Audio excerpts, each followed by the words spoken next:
لوگ عقل مند شخص کے پاس آتے رہتے ہیں۔ لوگ ہر بار انہیں اپنے مسائل کی شکایات کرتے ہیں۔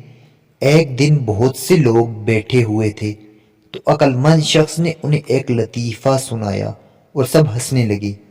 چند منٹ کے بعد اس نے وہی لطیفہ سنایا اور ان میں سے چند ہی لوگ مسکرائے۔ جب اس نے تیسری بار لطیفہ سنایا تو کوئی نہ ہنسا۔